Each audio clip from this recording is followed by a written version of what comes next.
반갑습니다. 부동산 온라운드 플레이어 랜드마크입니다. 오랜만에 얼굴을 까고 촬영을 하고 있습니다. 아파트를 투자할 때 가장 중요한 건 적정 가격일 겁니다. 그러나 대부분은 적정 가격이 얼마인지도 모를 뿐더러 어떤 기준으로 평가해야 되는지도 잘 모르는 분들이 많습니다. 이런 분들을 위해 두 가지 방법을 알려드리도록 하겠습니다. 첫 번째로 가격 분석 비교법입니다. A 아파트 가격이 10억, B 아파트 가격이 8억이라고 가정을 해볼게요. 꽤 오랜 시간 서로의 가격 차이가 2억 원의 갭이 있는 상태라면 이미 서열이 확실하게 정해져 있다라고 판단할 수가 있습니다.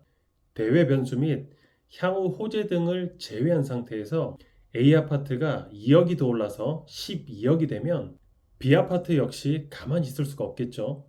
B 아파트 역시 2억이 더 올라서 10억이 돼야 정상이라고 말을 할 수가 있는데 현재 8억에 머물러 있다면 대개는 이때 B 아파트가 2억 원이 저평가 상태다라고 말을 할 수가 있어요. 그래서 B 아파트에 관심을 갖고 2억 원의 안전마진을 얻기 위해 어떤 이는 잽싸게 B 아파트를 매수하기도 합니다. 하지만 여기서 중요한 점이 A 아파트가 오른 2억 원이 오버슈팅된 거품이라면 과연 B 아파트는 현재 2억 원의 저평가 상태라고 말을 할 수가 있을까요?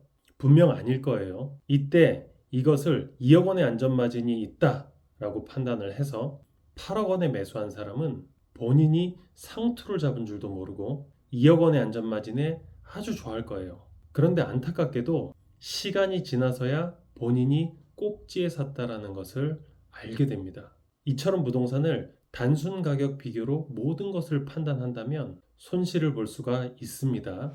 두 번째로 전세 가격 비교법을 설명해 드릴게요. 먼저 전세가율이란 주택 매매가에 대한 전세가의 비율입니다. 전세가의 특징은 정책 혹은 금리 등의 영향을 받기도 하지만 대개는 전세 가격에 거품이 없고 이는 매매가의 하방을 받치는 버팀목이 되기도 합니다. 그에 반면 매매가에는 대부분 거품이 있어요. 그 이유는 매매가를 구성하는 요소를 살펴보면 알 수가 있습니다. 매매가는 실거주 가치 플러스 앞으로 더 오를 거야 라는 매수자의 희망으로 구성이 되기 때문입니다. 예를 들어 A 아파트의 10년간 평균 전세가율이 50%라고 가정을 해볼게요. 현재 A 아파트의 전세가가 5억이고 매매가가 10억이면 거품이 없는 상태예요. 그러나 1년 후 A 아파트의 전세가는 그대로 5억인데 매매가는 12억이 됐다면 전세가율은 41.6%가 됩니다. 이때는 약 8.4%가 거품이 꼈다라고 이야기를 할 수가 있어요. 반대로 매매가는 10억인데 전세가가 7억이 됐다면 전세가율은 70%가 되며 이때는 약 2억 정도 매매 가격이 싸다라고 말을 할 수가 있어요. 평균 전세가율은 아파트의 전세가와 매매가의 평균 데이터를 보여주고요. 그 아파트의 히스토리라고 보면 됩니다. 때론 어떤 압력에 의해 가격이 움직이면서 순간순간 흔들릴 수는 있으나 이내 중심을 잡아가는 중심축 역할을 하기 때문입니다.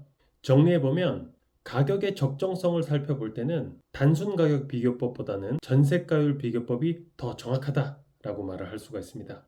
오늘 영상 이것으로 마치겠고 도움이 되셨으면 좋겠습니다. 다음에 더 좋은 내용으로 찾아뵙도록 하겠습니다. 감사합니다.